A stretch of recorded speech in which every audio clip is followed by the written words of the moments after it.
Hey, everybody, tune in to Recent Tartarians. Recent Tartarians. Recent Tartarians.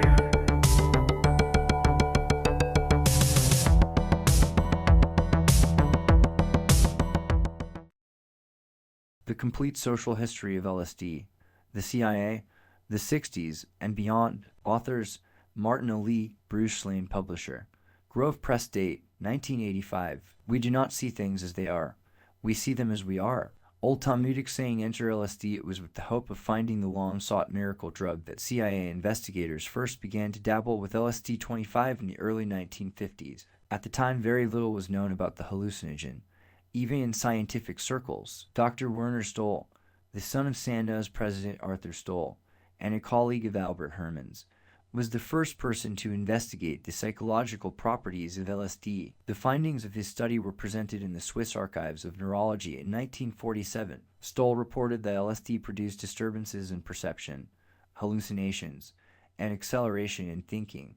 Moreover, the drug was found to blunt the usual suspiciousness of schizophrenic patients. No unfavorable after effects were described. 2 years later, in the same journal, Stoll contributed a second report entitled A New Hallucinatory Agent, active in very small amounts. The fact that LSD caused hallucinations should not have been a total surprise to the scientific community. Sandoz first became interested in ergot, the natural source of lysergic acid, because of numerous stories passed down through the ages. The rye fungus had a mysterious and contradictory reputation. In China and parts of the Middle East, it was thought to possess medicinal qualities, and certain scholars believe that it may have been used in sacred rites in ancient Greece. In other parts of Europe, however, the same fungus was associated with the horrible malady known as St. Anthony's fire, which struck periodically like the plague. Medieval chronicles tell of villages and towns where nearly everyone went mad for a few days after ergot disease. Rye was unknowingly milled into flour and baked as bread. Men were afflicted with gangrenous limbs that looked like blackened stumps, and pregnant women miscarried. Even in modern times, there have been reports of ergot-related epidemics. The CIA inherited this ambiguous legacy when it embraced LSD as a mind control drug. An Artichoke document dated October 21, 1905, indicates that acid was tested initially as part of a pilot study of the effects of various chemicals on the conscious suppression of experimental or non-threat secrets. In addition to lysergic acid, this particular survey covered a wide range of substances, including morphine, ether, benzodrine, ethyl alcohol, and mescaline. There is no question, noted the author of this report, that drugs are already on hand that can destroy integrity and make indiscreet the most dependable individual. The report concluded by recommending that LSD be critically tested under threat conditions beyond the scope of civilian experimentation. POWs, federal prisoners, and security officers were mentioned as possible candidates for these field experiments. In another study designed to ascertain optimal dosage levels for interrogation sessions, a CIA psychiatrist administered LSD to at least 12 human subjects of not too high mentality. At the outset, the subjects were told only that a new drug was being tested and promised that nothing serious or dangerous would happen to them. During the intoxication, they realized something was happening, but were never told exactly what. A dosage range of 100 to 150 micrograms was finally selected, and the agency proceeded to test the drug in mock interrogation trials. In 1951, hundreds of respectable citizens in Pont-Saint-Esprit, a small French village, went completely berserk one evening. Some of the town's leading citizens jumped from windows into the Rhone. Others ran through the streets screaming about being chased by lions, tigers, and bandits with donkey ears. Many died, and those who survived suffered strange after effects for weeks. In his book The Day of St. Anthony's File, John C. Fuller attributes this bizarre outbreak to rye flour contaminated with ergot. 20 initial reports seemed promising. In one instance, LSD was given to an officer who had been instructed not to reveal a significant military secret. When questioned, however, he gave all the details of the secret, and after the effects of the LSD had worn off, the officer had no knowledge of revealing the information. Favorable reports kept coming in, and when this phase of experimentation was completed, the CIA's Office of Scientific Intelligence prepared a lengthy memorandum entitled Potential New Agent for Unconventional Warfare. LSD was said to be useful for eliciting true and accurate statements from subjects under its influence during interrogation. Moreover, the data on hand suggested that LSD might help in reviving memories of past experiences. It almost seemed too good to be true. a drug that unearthed secrets buried deep in the unconscious mind, but also caused amnesia during the effective period. The implications were downright astounding. Soon the entire CIA hierarchy was head over heels as news of what appeared to be a major breakthrough sent shockwaves rippling through headquarters. See, Peace No once said, "The euphoria of secrecy goes to the head." For years they had searched, and now they were on the verge of finding the holy grail of the cloak and dagger trade. As one CIA officer recalled, "We had thought at first that this was the secret that was going to unlock the universe, but the sense of elation did not last long. As the secret research progressed, the CIA ran into problems. Eventually, they came to recognize that LSD was not really a truth serum in the classical sense. Accurate information could not always be obtained from people under the influence of LSD because it induced a marked anxiety and loss of reality contact. Those who received unwitting doses experienced an intense distortion of time, place, and body image, frequently culminating in full-blown paranoid reactions. The bizarre hallucinations caused by the drug often proved more of a hindrance than an aid to the interrogation process. There was always the risk, for example, that an enemy spy who started to trip out would realize he'd been drugged. This could make him overly suspicious and taciturn to the point of clamming up entirely. There were other pitfalls that made the situation even more precarious from an interrogation standpoint. While anxiety was the predominant characteristic displayed during LSD sessions, some people experienced delusions of grandeur and omnipotence. An entire operation might backfire if someone had an ecstatic or transcendental experience and became convinced that he could defy his interrogators indefinitely. And then there was the question of amnesia, which was not as cut and dried as first supposed. Everyone agreed that a person would probably have a difficult time recalling exactly what happened while he was high on LSD.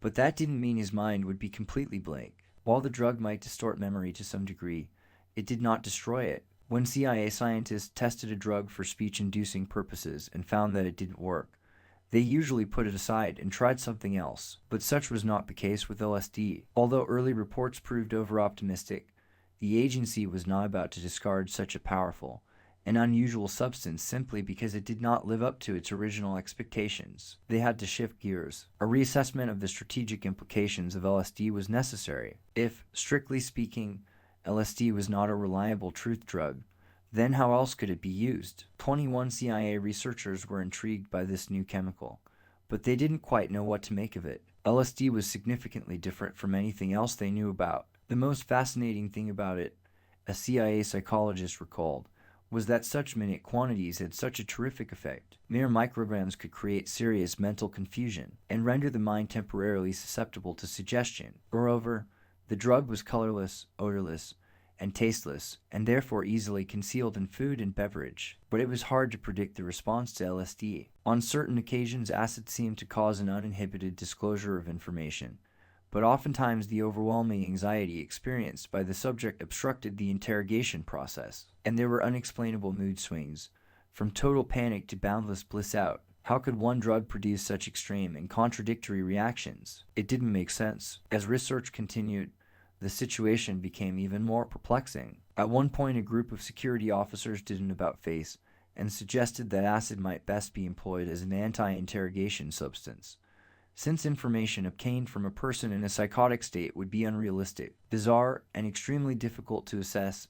The self-administration of LSD-25, which is effective in minute doses, might in special circumstances offer an operative temporary protection against interrogation. This proposal was somewhat akin to a suicide pill scenario. Secret agents would be equipped with micro pellets of LSD to take on dangerous assignments. If they fell into enemy hands and were about to be interrogated, they could pop a tab of acid as a preventive measure and babble gibberish. Obviously, this idea was impractical, but it showed just how confused the CIA's top scientists were about LSD. First, they thought it was a truth serum, then a lie serum, and for a while they didn't know what to think. To make matters worse, there was a great deal of concern within the agency that the Soviets and the Red Chinese might also have designs on LSD as an espionage weapon. A survey conducted by the Office of Scientific Intelligence noted that ergot was a commercial product in numerous Eastern Bloc countries. The enigmatic fungus also flourished in the Soviet Union, but Russian ergot had not yet appeared in foreign markets. Could this mean the Soviets were hoarding their supplies? Since information on the chemical structure of LSD was available in scientific journals as early as 1947,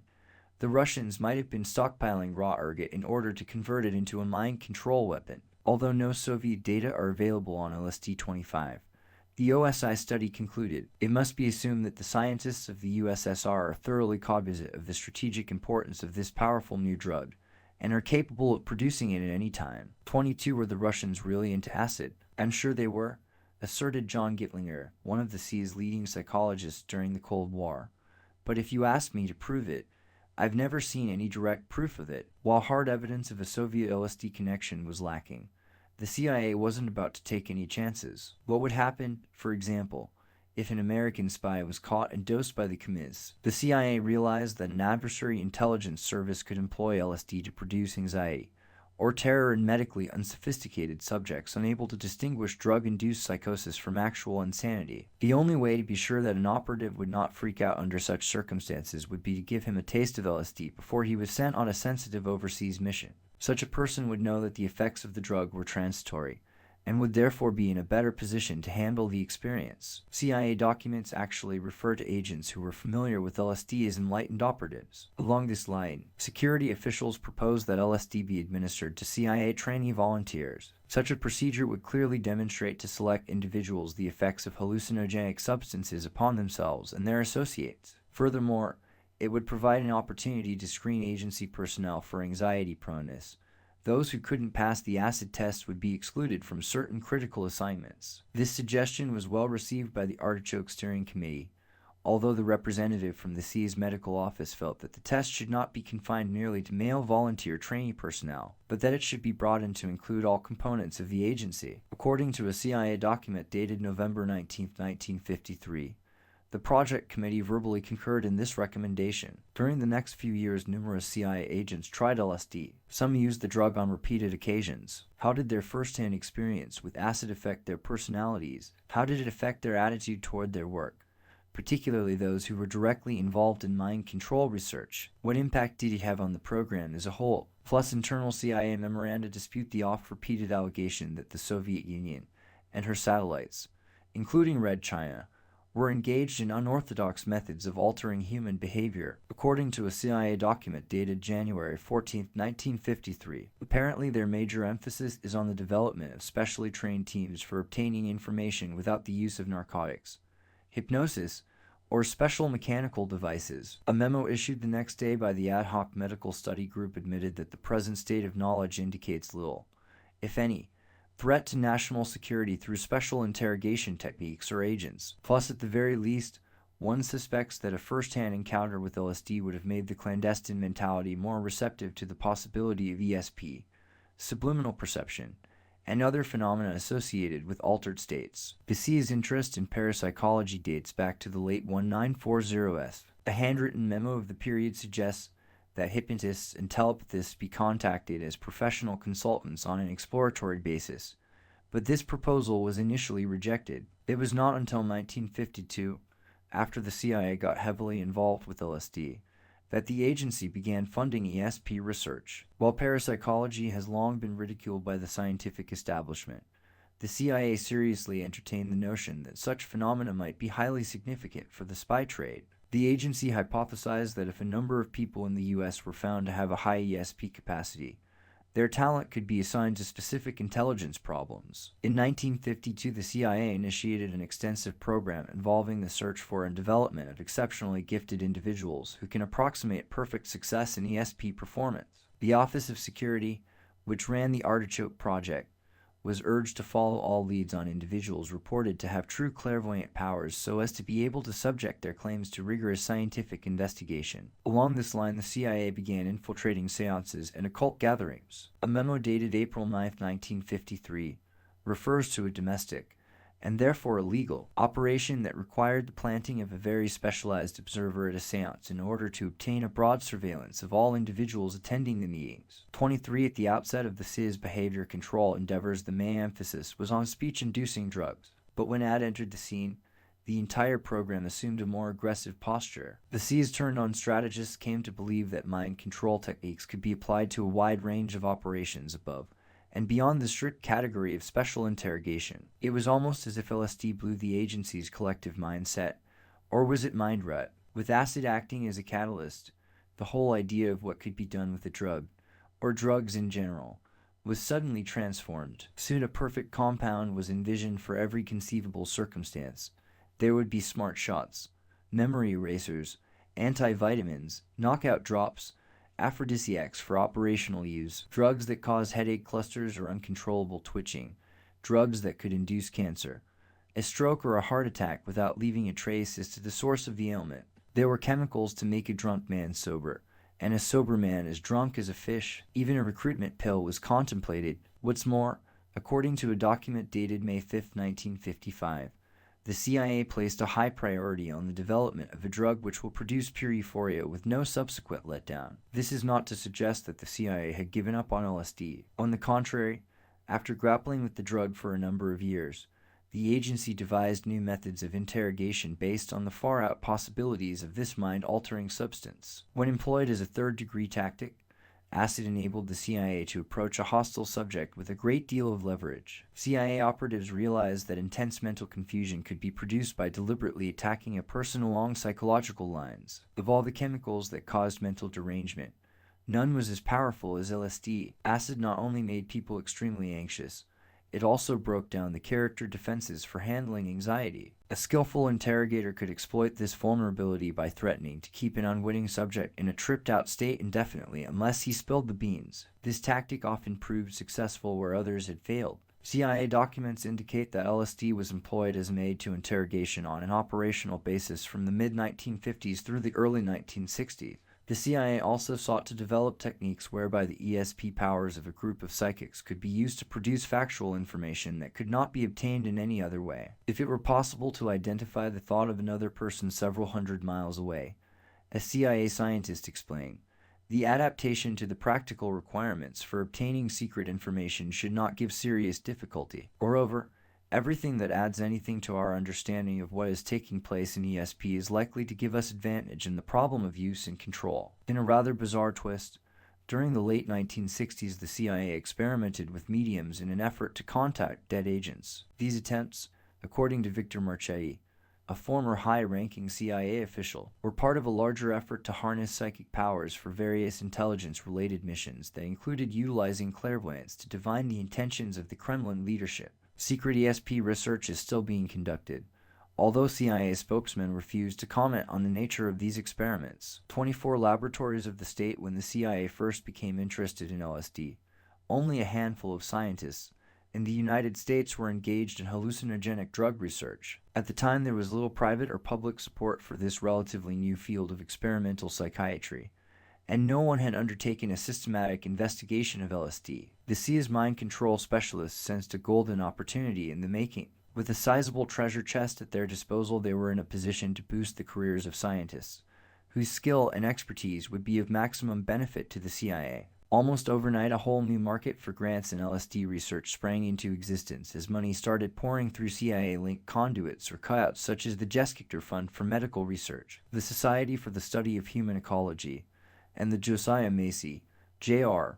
Foundation. Among those who benefited from the CIA's largesse was Dr. Max Rinkel, the first person to bring LSD to the United States. In 1949, Rinkel, a research psychiatrist, obtained his supply of LSD from Sandoz Pharmaceuticals in Switzerland and gave the drug to his partner, Dr. Robert Hyde, who took the first acid trip in the Western Hemisphere. Rinkel and Hyde went on to organize an LSD study at the Boston Psychopathic Institute, a pioneering mental health clinic affiliated with Harvard University. They tested the drug on 100 volunteers and reported the initial findings in May 1950 at the annual meeting of the American Psychiatric Association. Rinkel announced that LSD produced a transitory psychotic disturbance in normal subjects. This was highly significant, for it raised the possibility that mental disorders could be studied objectively in a controlled experimental setting. Rinkel's hypothesis was supported and expanded upon during the same forum by Dr. Paul Hock, a prominent psychiatrist who would also proffer his services to the CIA in the years ahead.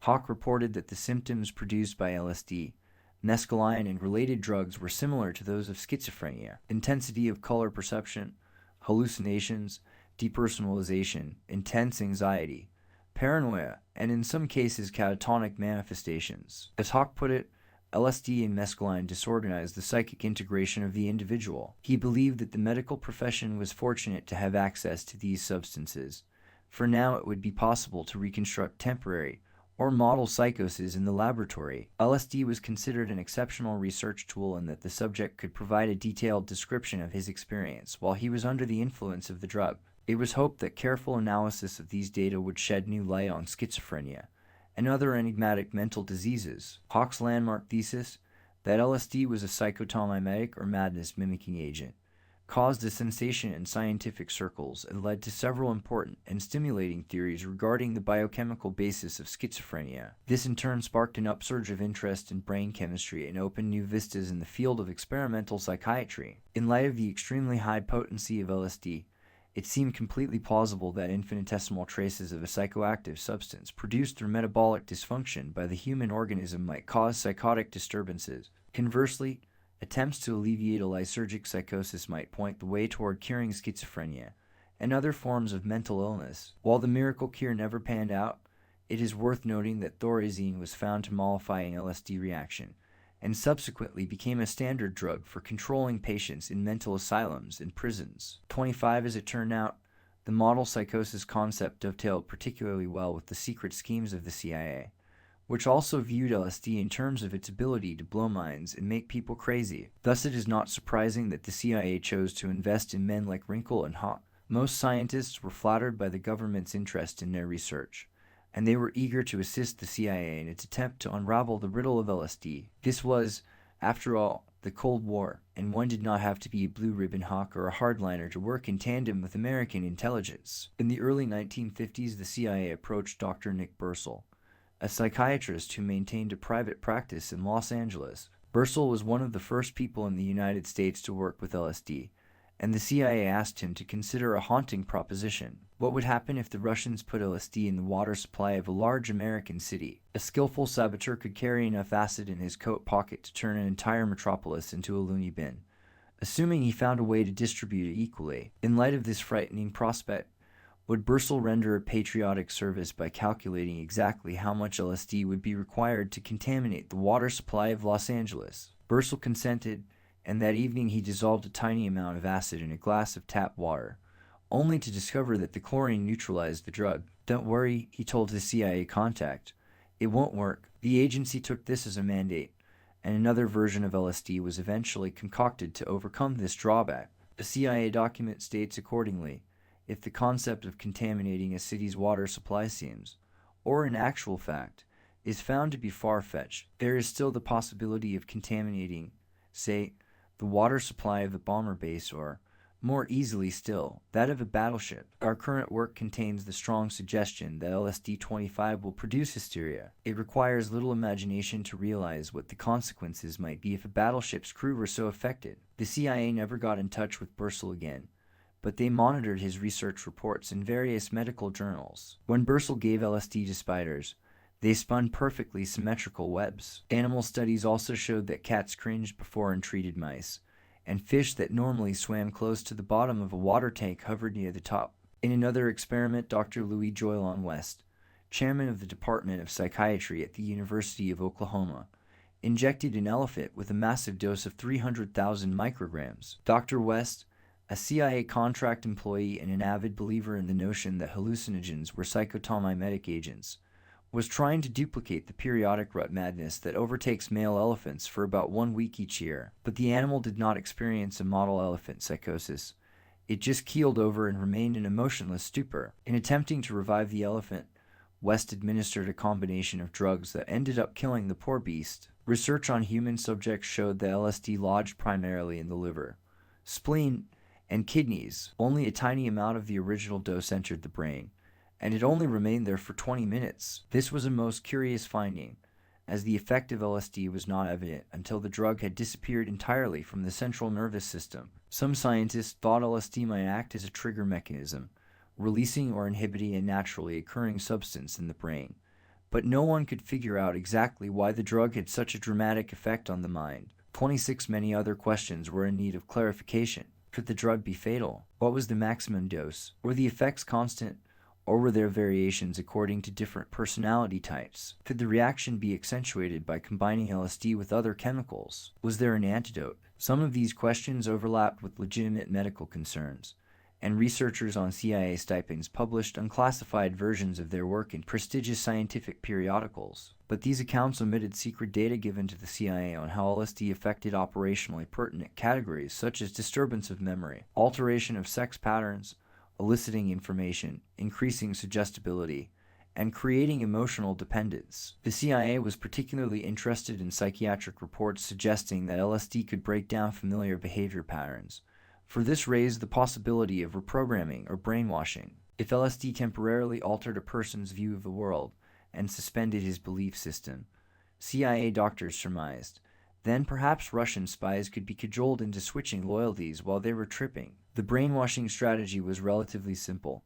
Find the subject's weakest point and bear down on it. Use any combination or synthesis which might open the mind to the power of suggestion to a degree never hitherto dreamed possible. LSD would be employed to provoke a reality shift, to break someone down and tame him, to find a locus of anonymity and leave a mark there forever. To explore the feasibility of this approach, the agency turned to Dr. Ewan Cameron, a respected psychiatrist who served as president of the Canadian, the American, and the World Psychiatric Associations before his death in 1967. Cameron also directed the Alain Memorial Institute at Montreal's McGill University, where he developed a bizarre and unorthodox method for treating schizophrenia. With financial backing from the CIA, he tested his method on 53 patients at Alain. The so-called treatment started with sleep therapy, in which subjects were knocked out for months at a time. The next phase, depatterning, entailed massive electroshock and frequent doses of LSD designed to wipe out past behavior patterns. Then Cameron tried to recondition the mind through a technique known as psychic driving. The patients,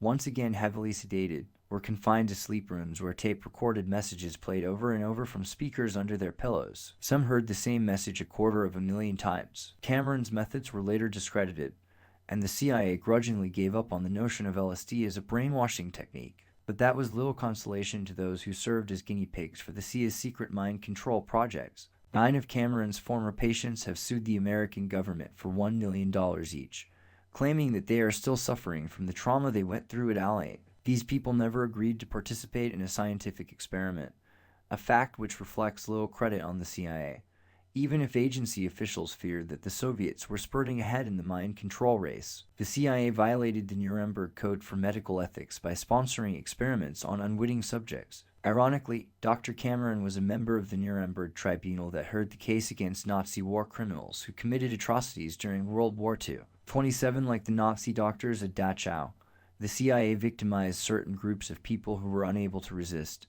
prisoners, mental patients, foreigners, the terminally ill, sexual deviants, ethnic minorities. One project took place at the Addiction Research Center of the U.S. Public Health Service Hospital in Lexington, Kentucky. Lexington was ostensibly a place where heroin addicts could go to shake a habit, and although it was officially a penitentiary, all the inmates were referred to as patients. The patients had their own way of referring to the doctors, hacks or croakers, who patrolled the premises in military uniforms. The patients at Lexington had no way of knowing that it was one of 15 penal and mental institutions utilized by the CIA in its super-secret drug development program. To conceal its role, the agency enlisted the aid of the Navy and the National Institutes of Mental Health, which served as conduits for channeling money to Dr. Harris Isbell, a gung-ho research scientist who remained on the CIA payroll for over a decade. According to CIA documents, the directors of NIMH and the National Institutes of Health were fully cognizant of the agency's interest in Isbell's work and offered full support and protection. When the CIA came across a new drug that needed testing, they frequently sent it over to their chief doctor at Lexington, where an ample supply of captive guinea pigs was readily available. Over 800 compounds were farmed out to Isbell, including LSD, and a variety of hallucinogens. It became an open secret among street junkies that if the supply got tight, you could always commit yourself to Lexington, where heroin and morphine were doled out as payment if you volunteered for Isbell's wacky drug experiments. Small wonder that Lexington had a return rate of 90%. Dr. Isbell, a longtime member of the Food and Drug Administration's Advisory Committee on the Abuse of Depressant and Stimulant Drugs, defended the volunteer system on the grounds that there was no precedent at the time for offering inmates cash for their services. CIA documents describe experiments conducted by Isbell in which certain patients, nearly all black inmates, were given LSD for more than 75 consecutive days. In order to overcome tolerance to the hallucinogen, Isbell administered double, triple, and quadruple doses. A report dated May 5, 1959, comments on an experiment involving psilocybin. Subjects who ingested the drug became extremely anxious, although sometimes there were periods of intense elation marked by continuous gales of laughter. A few patients felt that they had become very large, or had shrunk to the size of children. Their hands or feet did not seem to be their own, and sometimes took on the appearance of animal paws. They reported many fantasies or dreamlike states in which they seemed to be elsewhere. Fantastic experiences,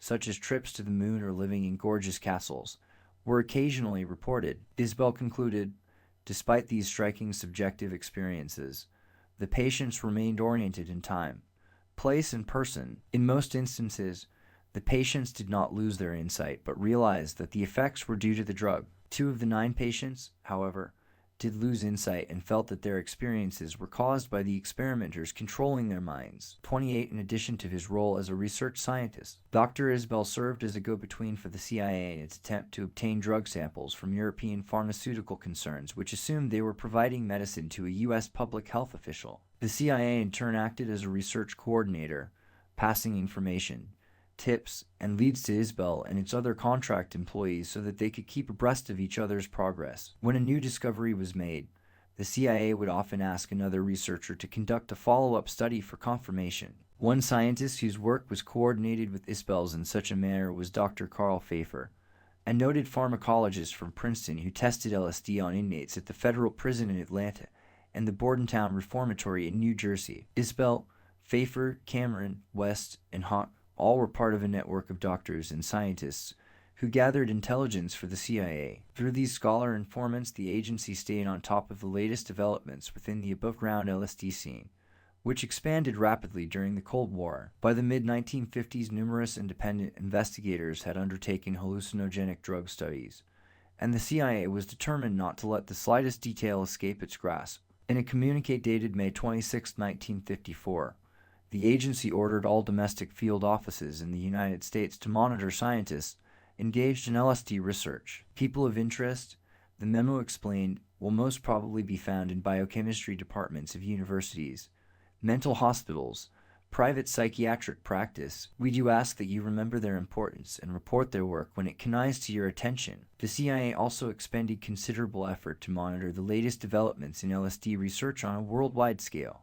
Drug specialists funded by the agency made periodic trips to Europe to confer with scientists and representatives of various pharmaceutical concerns, including, of course, Sandoz Laboratories. Initially, the Swiss firm provided LSD to investigators all over the world free of charge, in exchange for full access to their research data. By 1953, Sandoz had decided to deal directly with the U.S. Food and Drug Administration, which assumed a supervisory role in distributing LSD to American investigators from then on. It was a superb arrangement as far as the CIA was concerned, for the FDA went out of its way to assist the secret drug program. With the FDA as its junior partner, the CIA not only had ready access to supplies of LSD, but also was able to keep a close eye on independent researchers in the United States. The CIA would have been content to let the FDA act as an intermediary in its dealings with Sandoz, but business as usual was suspended when the agency learned of an offer that could not be refused. Prompted by reports that large quantities of the drug were suddenly available, top-level CIA officials authorized the purchase of kilos of LSD from Sandoz at an estimated price of $240 divided by 0,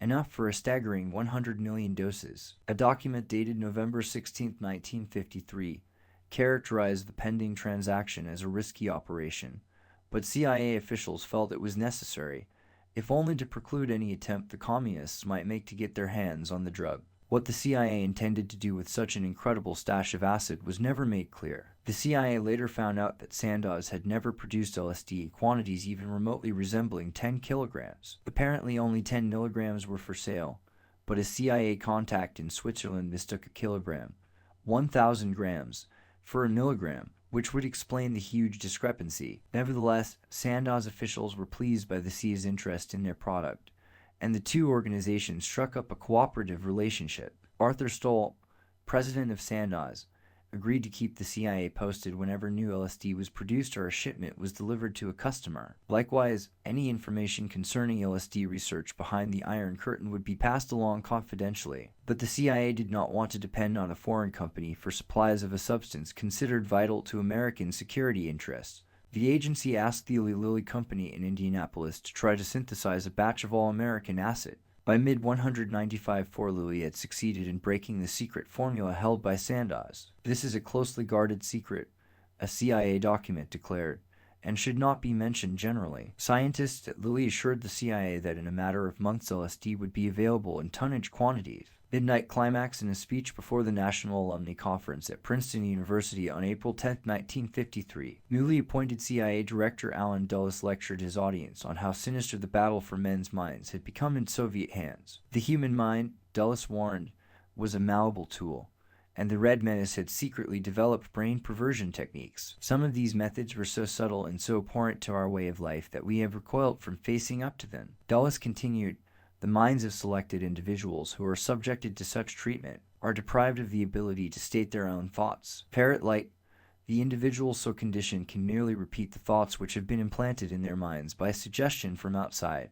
In effect, the brain becomes a phonograph playing a disc put on its spindle by an outside genius over which it has no control. 3 days after delivering this address, Dulles authorized Operation MK-Ultra, the CIA's major drug and mind control program during the Cold War. MK-Ultra was the brainchild of Richard Helms, a high-ranking member of the clandestine services who championed such methods throughout his career as an intelligence officer. As Helms explained to Dulles when he first proposed the MK-Ultra project, aside from the offensive potential, the development of a comprehensive capability in this field gives us a thorough knowledge of the enemy's theoretical potential, thus enabling us to defend ourselves against a foe who might not be as restrained in the use of these techniques as we are. The super-secret MK-Ultra program was run by a relatively small unit within the CIA known as the Technical Services Staff. Originally established as a supplementary funding mechanism to the Artichoke Project, MK-Ultra quickly grew into a mammoth undertaking that outflanked earlier mind control initiatives. For a while, both the TSS and the Office of Security were engaged in parallel LSD tests, and a heated rivalry developed between the two groups. Security officials were miffed because they had gotten into acid first, and then this new clique started cutting in on what the Artichoke crowd considered their rightful turf. The internecine conflict grew to the point where the Office of Security decided to have one of its people spy on the TSS. This set off a flurry of memos between the security informant and his superiors, who were dismayed when they learned that Dr. Sidney Gottlieb, the chemist who directed the MK-Ultra program, had approved a plan to give acid to unwitting American citizens. The Office of Security had never attempted such a reckless gesture, although it had its own idiosyncrasies. Artichoke operatives, for example, were attempting to have a hypnotized subject kill someone while in a trance. Whereas the Office of Security utilized LSD as an interrogation weapon, Dr. Gottlieb had other ideas about what to do with the drug. Because the effects of LSD were temporary, Gottlieb saw important strategic advantages for its use in covert operations. For instance, a surreptitious dose of LSD might disrupt a person's thought process and cause him to act strangely or foolishly in public. A CIA document notes that administering LSD to high officials would be a relatively simple matter and could have a significant effect at key meetings, speeches, etc., but Gottlieb realized there was a considerable difference between testing LSD in a laboratory and using the drug in clandestine operations. In an effort to bridge the gap, he and his TSS colleagues initiated a series of in-house experiments designed to find out what would happen if LSD was given to someone in a normal life setting without advance warning. They approached the problem systematically, taking one step at a time, until they reached a point where outsiders were zapped with no explanation whatsoever. First, everyone in technical services tried LSD. They tripped alone and in groups. A typical experiment involved two people pairing off in a closed room where they observed each other for hours at a time, took notes, and analyzed their experiences. As Gottlieb later explained, there was an extensive amount of self-experimentation for the reason that we felt that a first-hand knowledge of the subjective effects of these drugs was important to those of us who were involved in the program. When they finally learned the hallucinogenic ropes, so to speak, they agreed among themselves to slip LSD into each other's drinks. The target never knew when his turn would come, but as soon as the drug was ingested, a TSS colleague would tell him so he could make the necessary preparations, which usually meant taking the rest of the day off. Initially, the leaders of MK Ultra restricted the surprise acid test to TSS members, but when this phase had run its course, they started dosing other agency personnel who had never tripped before. Nearly everyone was fair game, and surprise acid trips became something of an occupational hazard among CIA operatives. Such tests were considered necessary because foreknowledge would prejudice the results of the experiment. Indeed, things were getting a bit raucous down at headquarters. When security officials discovered what was going on, they began to have serious doubts about the wisdom of the TSS game plan. Moral reservations were not paramount. It was more a sense that the MK Ultra staff had become unhinged by the hallucinogen. The Office of Security felt that the TSS should have exercised better judgment in dealing with such a powerful and dangerous chemical. The straw that broke the camel's back came when a security informant got wind of a plan by a few TSS jokers to put LSD in the punch served at the annual CIA Christmas office party. A security memo dated December 15, 1954, noted that acid could produce serious insanity for periods of 8 to 18 hours and possibly for longer. The writer of this memo concluded indignantly and unequivocally that he did not recommend testing in the Christmas punch bowls usually present at the Christmas office parties. 31. The purpose of these early acid tests was not to explore mystical realms or higher states of consciousness. On the contrary, the TSS was trying to figure out how to employ LSD in espionage operations. Nevertheless, there were times when CIA agents found themselves propelled into a visionary world, and they were deeply moved by the experience. One MK Ultra veteran wept in front of his colleagues at the end of his first trip. "I didn't want to leave it," he explained. "I felt I would be going back to a place where I wouldn't be able to hold on to this kind of beauty." His colleagues assumed he was having a bad trip and wrote a report stating that the drug had made him psychotic. Adverse reactions often occurred when people were given LSD on an impromptu basis. On one occasion, a CIA operative discovered he'd been dosed during his morning coffee break. He sort of knew he had it, a fellow agent recalled, but he couldn't pull himself together. Somehow, when you know you've taken it, you start the process of maintaining your composure. But this grabbed him before he was aware, and it got away from him. Then he got away from them and fled across Washington, stoned out of his mind, while they searched frantically for their missing comrade. He reported afterwards, the TSS man continued, that every automobile that came by was a terrible monster with fantastic eyes, out to get him personally. Each time a car passed, he would huddle down against a parapet, terribly frightened. It was a real horror for him. I mean, it was hours of agony, like being in a dream that never stops, with someone chasing you. Incidents such as these reaffirmed to the MK Ultra crew just how devastating a weapon LSD could be, but this only made them more enthusiastic about the drug. They kept springing it on people in a manner reminiscent of the ritual hazing of fraternity pledges. It was just too damned informal.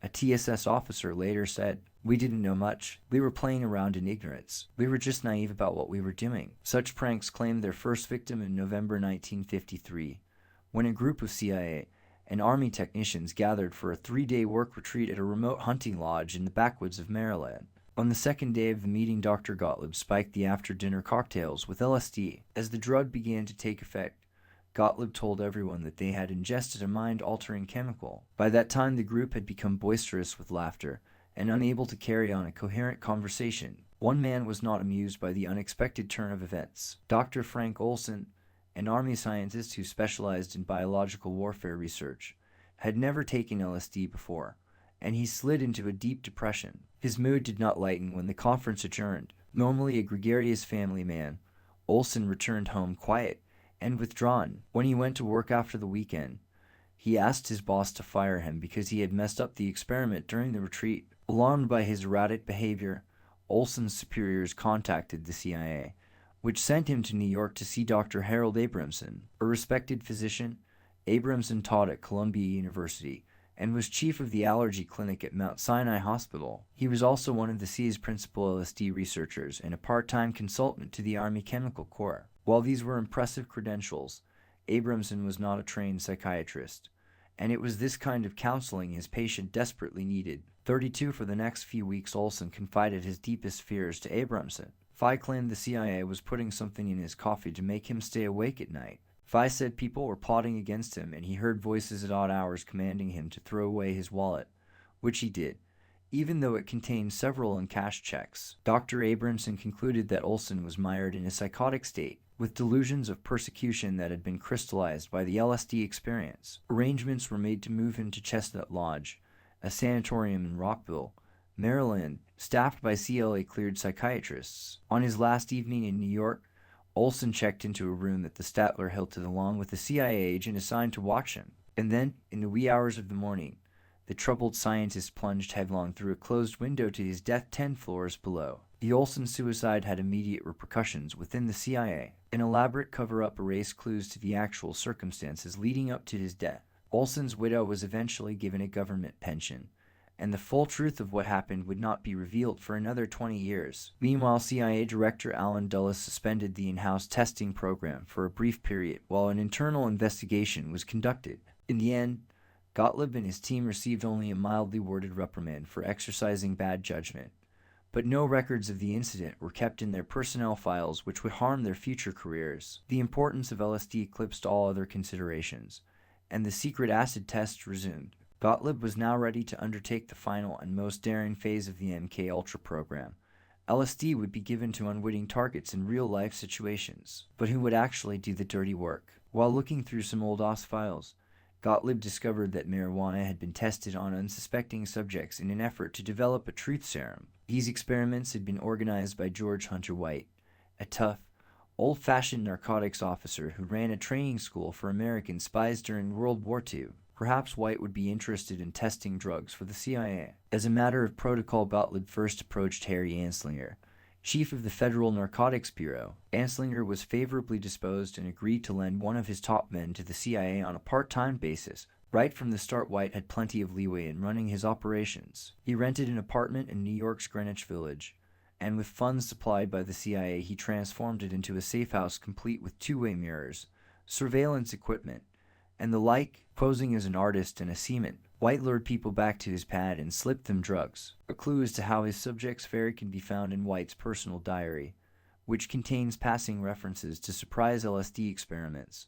Gloria gets horrors, Janet sky high. The frequency of bad reactions prompted White to coin his own code word for the drug, Stormy, which was how he referred to LSD throughout his 14-year stint as a CIA operative. 33 in 1955, White was transferred to San Francisco, where two more safe houses were established. During this period, he initiated Operation Midnight Climax, in which drug-addicted prostitutes were hired to pick up men from local bars and bring them back to a CIA-financed bordello. Unknowing customers were treated to drinks laced with LSD while White sat on a portable toilet behind two-way mirrors, sipping martinis and watching every stoned and kinky moment. As payment for their services, the hookers received $100 a night, plus a guarantee from White that he'd intercede on their behalf should they be arrested while plying their trade. In addition to providing data about LSD, Midnight Climax enabled the CIA to learn about the sexual proclivities of those who passed through the safe houses. White's harem of prostitutes became the focal point of an extensive CIA study of how to exploit the art of lovemaking for espionage purposes. When he wasn't operating a national security whorehouse,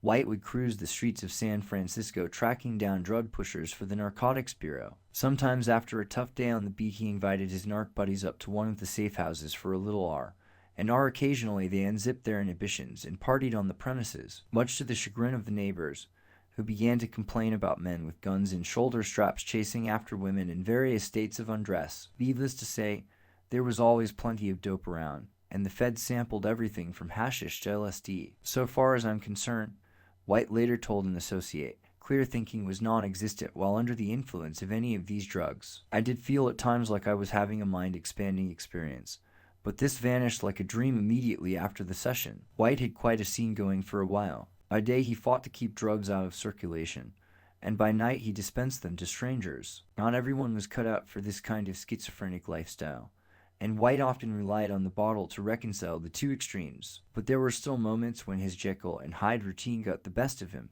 One night a friend who had helped install bugging equipment for the CIA stopped by the safe house only to find the roly-poly narcotics officer slumped in front of a full-length mirror. White had just finished polishing off a half-gallon of Gibsons. There he sat, with gun in hand, shooting wax slugs at his own reflection. The safe house experiments continued without interruption until 1963. When CIA Inspector General John Ehrman accidentally stumbled across the clandestine testing program during a routine inspection of TSS operations. Only a handful of CIA agents outside technical services knew about the testing of LSD on unwitting subjects, and Ehrman took Richard Helms, the prime instigator of MK Ultra, to task for not fully briefing the new CIA director, John J. McCone. Although McCone had been handpicked by President Kennedy to replace Allen Dulles as the Dean of American Intelligence, Helms apparently had his own ideas about who was running the CIA. 34 airmen had grave misgivings about MKUltra, and he prepared a 24-page report that included a comprehensive overview of the drug and mind control projects. In a cover letter to McCone, he noted that the concepts involved in manipulating human behavior are found by many people within and outside the agency to be distasteful and unethical, but the harshest criticism was reserved for the safe house experiments, which, in his words, placed the rights and interests of U.S. citizens in jeopardy. Ehrman stated that LSD had been tested on individuals at all social levels, high and low, Native American and foreign. Numerous subjects had become ill, and some required hospitalization for days or weeks at a time. Moreover, the sophomoric procedures employed during the safe house sessions raised serious questions about the validity of the data provided by White, who was hardly a qualified scientist. As Ehrman pointed out, the CIA had no way of knowing whether White was fudging the results to suit his own ends. Ehrman recommended a freeze on unwitting drug tests until the matter was fully considered at the highest level of the CIA. But Helms, then Deputy Director for Covert Operations, defended the program. In a memo dated November 9, 1964, he warned that the C's positive operational capacity to use drugs is diminishing owing to a lack of realistic testing, and he called for a resumption of the safe house experiments. While admitting that he had no answer to the moral issue, Helms argued that such tests were necessary to keep up with Soviet advances in this field. This Cold War refrain had a familiar ring, yet only a few months earlier Helms had sung a different tune when J. Lee Rankin, chief counsel of the Warren Commission investigating the Kennedy assassination, asked him to report on Soviet mind control initiatives. Helms stated his views in a document dated June 26, 1964. Soviet research in the pharmacological agents producing behavioral effects has consistently lagged 5 years behind Western research. Furthermore, he confidently asserted that the Russians did not have any singular, new potent drugs to force a course of action on an individual. The bureaucratic wrangling at CIA headquarters didn't seem to bother George Hunter White, who kept on sending vouchers for unorthodox expenses to Dr. Sidney Gottlieb. No definitive record exists as to when the unwitting acid tests were terminated, but it appears that White and the CIA parted ways when he retired from the Narcotics Bureau in 1966. Afterwards, White reflected upon his service for the agency in a letter to Gottlieb. "I was a very minor missionary, actually a heretic, but I toiled wholeheartedly in the vineyards because it was fun. Where else could a red-blooded American boy lie, kill, cheat, steal, rape, and pillage with the sanction and blessing of the All-Highest?" By this time, the CIA had developed a stable of drugs, including LSD, that were used in covert operations. The decision to employ LSD on an operational basis was handled through a special committee that reported directly to Richard Helms, who characterized the drug as dynamite and asked to be advised at all times when it was intended for use. A favorite plan involved slipping P1 to socialist or left-leaning politicians in foreign countries so that they would babble incoherently and discredit themselves in public. 35 Fidel Castro was among the Third World leaders targeted for surprise acid attacks. When this method proved unworkable, CIA strategists thought of other ways to embarrass the Cuban premier. One scheme involved dusting Castro's shoes with thallium salts to make his beard fall out. Apparently, they thought that Castro would lose his charisma along with his hair. Eventually, the agency shifted its focus from bad trips and close shaves to eliminating Castro altogether. Gottlieb and his TSS cohorts were asked to prepare an array of bizarre gadgets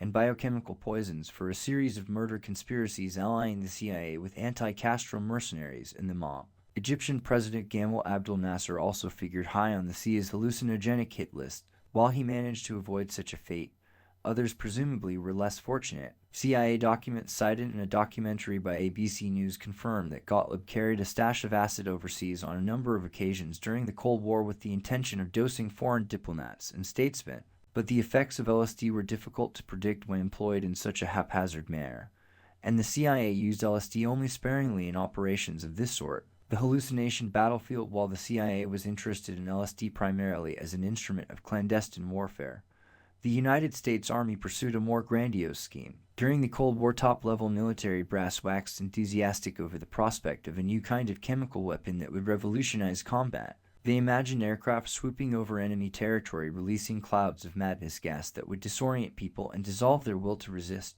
This scenario appealed to those in the Pentagon who felt hamstrung by the possibility of a nuclear shootout with the Ruskies. They realized that new methods of waging limited warfare would have to be developed, and psychochemical weapons seemed to offer an attractive alternative. According to Major General William Creasy, chemical incapacitants went hand in glove with the strategic requirements of the Cold War. As Chief Officer of the Army Chemical Corps, Creasy promoted the psychochemical cause with eccentric and visionary zeal. He maintained that this type of warfare was not only feasible but tactically advantageous in certain situations. Consider, for example, the difficult task of dislodging enemy soldiers from a city inhabited by an otherwise friendly population, an industrial center perhaps, bustling with activity. Assume that the city housed numerous museums and cultural landmarks. Why blow to smithereens the best and worst alike with an old-fashioned artillery barrage? The prospect of obliterating the whole kit and capital seemed downright foolish to Creasy if you could get away with less. Suppose instead you found a way to spike the city's water supply or to release a hallucinogen in aerosol form. For 12 to 24 hours all the people in the vicinity would be hopelessly giddy, vertiginous, spaced out. Those under the spell of madness gas would be incapable of raising a whimper of protest while American troops established themselves on what was once forbidden turf. Victory would be a foregone conclusion, as smooth and effortless as the French army and the King of Hearts strolling into a town inhabited solely by asylum inmates. 36 Yes, wouldn't it be nice to take the teeth out of war and at the same time make its results so final? Just blow their minds, move in, and take over. It was that simple, or so Creasy claimed. As soon as the citizenry recovered from their relatively brief stint in the ozone, everyone would return to a 9-to-5 schedule. There'd be no fatalities, except for a few borderline psychotics pushed over the edge by the drug. No sick or wounded needing medical care. Most important, the local economy would have suffered no significant setback. Psychochemical weapons, Creasy argued, offered the most humane way of conducting the dirty business of warfare. He preached a new military gospel: war without death. An era of bloodless combat was just around the proverbial corner. There was only one problem. The sadly misinformed lay public and their elected officials harbored a knee-jerk aversion to chemical weapons. In May 1959, Creasy took his case directly to the people by granting interviews to reporters and stumping for psychochemicals on a cross-country lecture tour. I do not contend that driving people crazy, even for a few hours, is a pleasant prospect, he told This Week magazine, but warfare is never pleasant. And to those who feel that any kind of chemical weapon is more horrible than conventional weapons, I put this question: would you rather be temporarily deranged, blinded, or paralyzed by a chemical agent, or burned alive by a conventional firebomb? Creasy testified a short time later to the House Committee on Science and Astronautics. He explained to the bewildered congressman how a psychochemical attacks the sensory, perception, and nerve centers of the body, discombobulating them. Your hearing might be affected, your sight might be affected, your physical balance might be affected. Moreover, these drugs worked so swiftly that people wouldn't even know they'd been hit. Representative James Fulton was disturbed by Creasy's remarks. He wondered if some foreign power might already be subjecting people in the United States to such agents. How can we determine it? Fulton asked. What is the test to see whether we are already being subjected to them? Are we under it now? Are we the rabbits and the guinea pigs? How are we to know? Simple, said Creasy. If LSD or a related drug was administered to members of Congress, we could possibly have you dancing on the desks, or shouting communist speeches. Fulton gasped. Have you ever tried them on Congress? I can assure you of one thing, said Creasy. The Chemical Corps of the Army has not found it necessary to do it up until now. Creasy's 5-star performance succeeded in winning the hearts, minds, and appropriations of Congress and the Joint Chiefs of Staff. A sizable budget increase was awarded to the Chemical Corps for the express purpose of developing a non-lethal incapacitant that could subdue a foe without inflicting permanent injury. Apparently, Creasy neglected to inform the congressman of the death of Harold Blower in 1953. Blower, a tennis professional, was the subject of a drug study conducted by a group of doctors working under Army contract at the New York State Psychiatric Institute. He died a few hours after receiving an injection of NDA supplied by Edgewood Arsenal, headquarters of the Army Chemical Corps. We didn't know if it was dog piss or what it was we were giving him, an Army researcher later admitted. 37 The scientist who directly oversaw this research project was Dr. Paul Hock, an early advocate of the theory that LSD and other hallucinogens were essentially psychosis-producing drugs. In succeeding years, Hawk performed a number of bizarre experiments for the Army while also serving as a CIA consultant. Intraspinal injections of mescaline and LSD were administered to psychiatric patients, causing an immediate, massive, and almost shock-like picture with higher doses. After effects lingered for 2 to 3 days following the injections. Hawk, who later became New York State Commissioner for Mental Hygiene, also gave LSD to psychiatric patients, and then lobotomized them in order to compare the effects of acid before and after psychosurgery. In one experiment, a hallucinogen was administered along with a local anesthetic, and the subject was told to describe his visual experiences as surgeons removed chunks of his cerebral cortex. Another scientist who rented his services to the CIA as well as the military was Dr. Robert Heath of Tulane University. Heath and his colleagues administered LSD to people and then subjected them to electronic brain stimulation via electrode implant.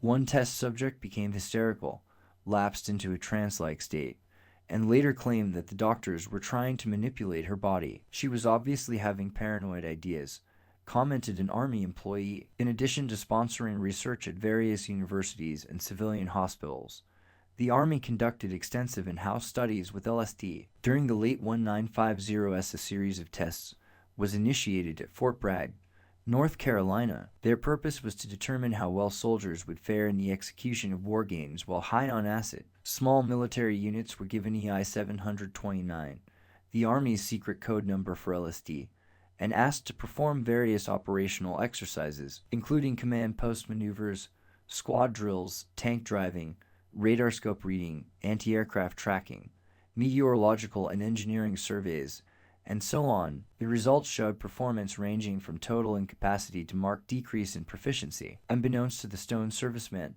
some of these exercises were filmed by the Army and were later shown to members of Congress to demonstrate the disruptive influence of psychochemicals. Concerned that LSD might one day be used covertly against an American military unit, certain officials suggested that every chemical corps officer should be familiar with the effects of the drug, if only as a precautionary measure. Accordingly, nearly 200 officers assigned to the Chemical Corps School at Fort McClellan, Alabama, were given acid as a supplement to their regular training program. Some staff members even tried to teach classes while tripping. Additional tests were carried out at the Aberdeen Proving Ground in Maryland, Fort Benning, Georgia, Fort Leavenworth, Kansas, Dugway Proving Ground, Utah, and in various European and Pacific stations. Soldiers at Edgewood Arsenal were given LSD and confined to sensory deprivation chambers.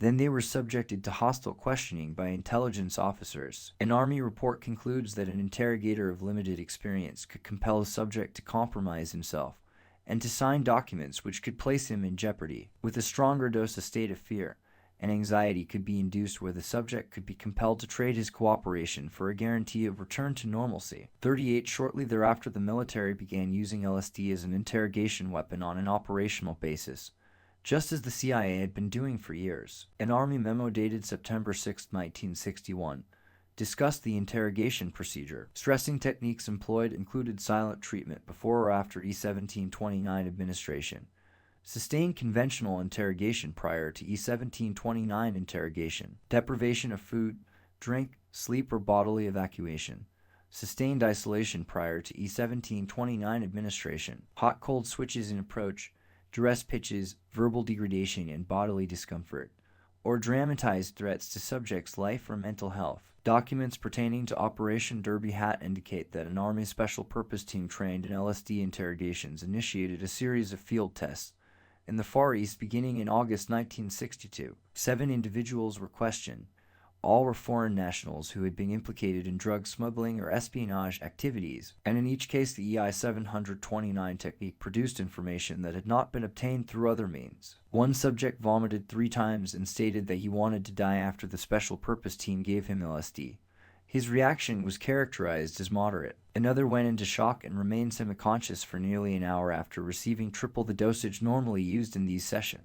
When he came to, the Special Purpose Team propped him up in a chair and tried to question him, but the subject kept collapsing and hitting his head on the table, oblivious to the pain. A few hours later he started to talk. The subject often voiced an anti-communist line, an Army report noted, and begged to be spared the torture he was receiving. In this confused state he even asked to be killed in order to alleviate his suffering. By By the mid-1960s, nearly 1,500 military personnel had served as guinea pigs in LSD experiments conducted by the U.S. Army Chemical Corps. Some later claimed they were coerced into volunteering for these experiments by their superior officers. A number of GI veterans complained they suffered from severe depression and emotional disturbances after the LSD trials. Ironically, there were also reports that soldiers in Edgewood Arsenal were stealing LSD from the laboratories and using it for recreational purposes. Some of these men had taken their first trip when acid was given to unsuspecting GIs at mess parties. Army policy restricted LSD tests to individual volunteers or small groups of military personnel. That was not enough for the leaders of the Chemical Corps. Major General Creasy bemoaned the fact that large-scale testing of psychochemical weapons in the United States was prohibited. "I was attempting to put on with a good cover story," he grumbled, "to test to see what would happen in subways. For example, when a cloud was laid down on a city, it was denied on reasons that always seemed a little absurd to me." Upon completion of their mission in November 1962, the Special Purpose Team was told to remain in Japan and wait for further instructions. Arrangements were made to extend their stay in the Pacific Theater for an additional 60 days so that they could travel to Saigon. According to the Army Inspector General, a letter hand-delivered to the team allegedly announced the Secretary of Defense's decision to use LSD on Viet Cong POWs. 39 as it happened, however, LSD was much more effective by ingestion than by inhalation, and the Chemical Corps was unable to figure out an appropriate means for delivering the drug. This precluded any possibility of using LSD as a large-scale battle weapon. Undaunted, the military surrealists and their industrial counterparts forged ahead in search of a drug and a delivery system that could do the job. During the early 1960s, Edgewood Arsenal received an average of 400 chemical rejects every month from the major American pharmaceutical firms. Rejects were drugs found to be commercially useless because of their undesirable side effects. Of course, undesirable side effects were precisely what the Army was looking for. It was from Hoffman, LaRoche, and Nutley, New Jersey, that Edgewood Arsenal obtained its first sample of a drug called quinaclignal benzylate, or BZ for short. The Army learned that BZ inhibits the production of a chemical substance that facilitates the transfer of messages along the nerve endings, thereby disrupting normal perceptual patterns. The effects generally last about 3 days, although symptoms, headaches, giddiness, disorientation, auditory and visual hallucinations, and maniacal behavior have been known to persist for as long as 6 weeks. During the period of acute effects, noted an Army doctor, the person is completely out of touch with his environment. Dr. Van Sant, who served as chief of the Clinical Research Division at Edgewood, made it a practice to try all new chemicals himself before testing them on volunteers. Sims said he sampled LSD on several occasions. Did he enjoy getting high?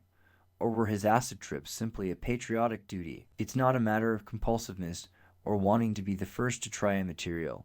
Sims stated, "With my experience, I am often able to change the design of future experiments. This allows more comprehensive tests to be conducted later, with maximum effective usefulness of inexperienced volunteers. I'm trying to defeat the compound, and if I can, we don't have to drag out the tests at the expense of a lot of time and money." With BZ, Dr. Sims seems to have met his match. "It zonked me for 3 days. I kept falling down, and the people at the lab assigned someone to follow me around with a mattress. I woke up from it after 3 days without a bruise." For his efforts, Sim received the Decoration for Exceptional Civilian Service and was cited for exposing himself to dangerous drugs at the risk of grave personal injury. According to Dr. Solomon Snyder, a leading psychopharmacologist at Johns Hopkins University, which conducted drug research for the Chemical Corps, the Army's testing of LSD was just a sideshow compared to its use of BZ. Clinical studies with E2277 were initiated at Edgewood Arsenal in 1959 and continued until 1975. During this period, an estimated 2,800 soldiers were exposed to the superhallucinogen.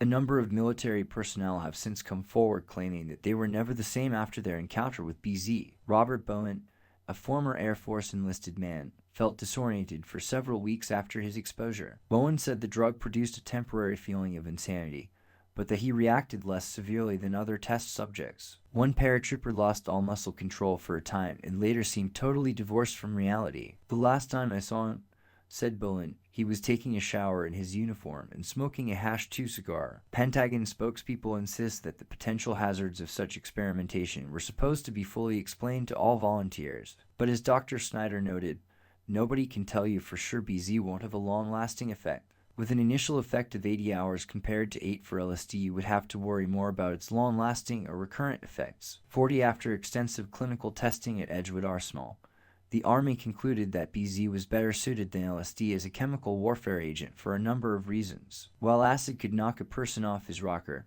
to use chemical corps jargon, BZ would also put him on the floor. This unique combination, both off the rocker and on the floor, was exactly what the Army sought from an incapacitant. Moreover, BZ was cheaper to produce, more reliable, and packed a stronger punch than LSD. Most important, BZ could be dispersed as an aerosol mist that would float with the wind across city or battlefield. Some advantage was also found in the fact that test subjects lapsed into a state of semi-quiet delirium and had no memory of their BZ experience. This was not to belittle lysergic acid. Although LSD never found a place in the Army's arsenal, the drug undoubtedly left its mark on the military mind. Once again, LSD seems to have acted primarily as a catalyst before acid touched the fancy of Army strategists. Creasy's vision of a new kind of warfare was merely a pipe dream. With LSD, it suddenly became a real possibility. During the early 1960s, the CIA and the military began to phase out their in-house acid tests in favor of more powerful chemicals such as BZ, which became the Army's standard incapacitating agent. By this time, the super hallucinogen was ready for deployment in a grenade, a 750-pound cluster bomb, and at least one other large-scale bomb. In addition, the Army tested a number of other advanced BZ munitions, including mortar, artillery, and missile warheads. The super hallucinogen was reportedly employed by American troops as a counterinsurgency weapon in Vietnam, and according to CIA documents, there may be contingency plans to use the drug in the event of a major civilian insurrection. As Creasy warned shortly after he retired from the Army Chemical Corps, "We will use these things as we very well see fit, when we think it is in the best interest of the U.S. and their allies."